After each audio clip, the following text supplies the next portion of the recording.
Get out of this family, you pathetic gold digger. That was the sentence that shattered the music, the laughter, the champagne bubbles. It came sharp as a whip across the reception hall, and 200 pairs of eyes swung toward me. I was standing there in my emerald green dress bouquet still in my hand, trying to remember how to breathe. The woman who spat those words, my brand new mother-in-law, had a smile on her face like she'd just won the war. For a moment, I felt 12 years old again, back when teachers looked at me like I didn't belong in the honors class, back when people whispered about the factory where my parents worked. And now, here it was again, just in a fancier package with chandeliers and crystal glassware.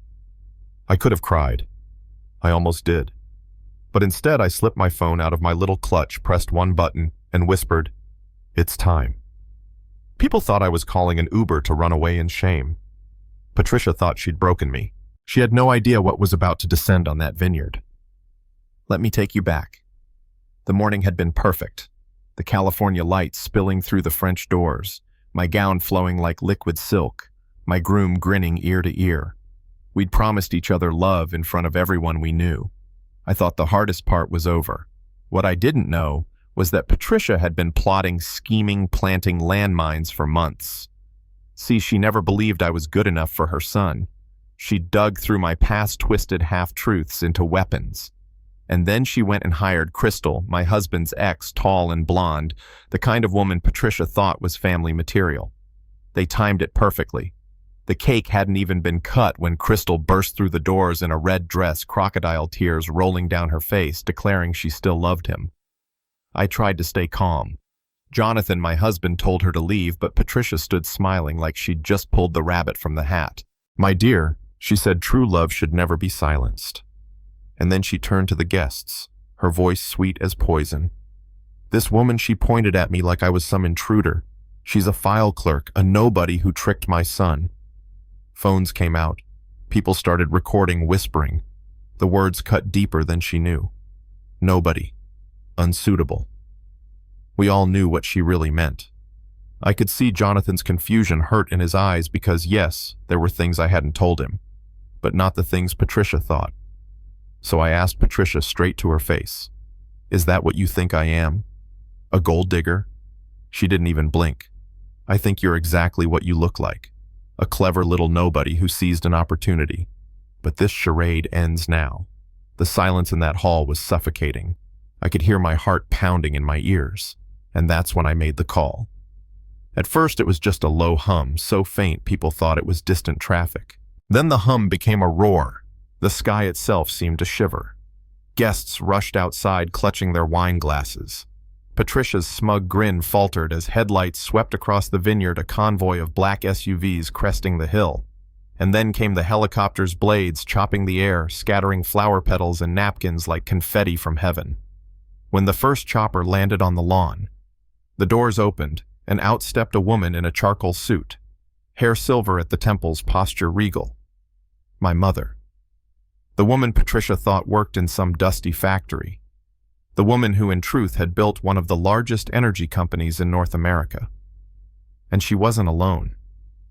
Walking beside her was a young man with the same dark hair as Jonathan, the same eyes. My mother introduced him calmly like she was telling everyone the weather. "This is Diego," she said, "Jonathan's brother." Patricia went white as the linen tablecloths. Because 28 years earlier she'd had an affair. She'd paid my mother to disappear to erase her own child from existence. And tonight, that secret walked straight into her perfect little world. The room erupted. Guests gasped. Business partners pulled out their phones trying to piece together who was who. Patricia stammered, tried to deny, but the look on her face gave everything away. And then, like dominoes, it all collapsed. Crystal, the ex, broke down crying, confessing she'd been paid 50 grand to ruin my wedding. Jonathan's closest friends admitted they'd hired a private investigator to dig through my life. They said I looked suspicious, no college records, no flashy job yet, wearing a Cartier necklace.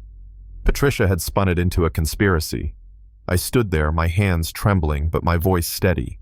"You want to know where the money comes from? Look outside." The fleet of cars gleamed under the string lights. "You want to know why my past looks empty? Because privacy is the only shield we had." For a moment, Jonathan looked at me like he didn't recognize me at all. And I can't lie, that hurt more than Patricia's words. He asked, "Did you ever trust me? Did you think I couldn't handle the truth?" I told him through tears. I lied about my job, about my apartment, about my background, but never about my love for you. Every laugh, every late-night talk, every promise, I meant all of it. He didn't answer right away. His silence was heavier than the helicopters outside. Patricia tried to seize that moment. She whispered to him, "It's not too late. You can annul this mistake." But then my mother's voice cut through the air, calm, sharp, undeniable.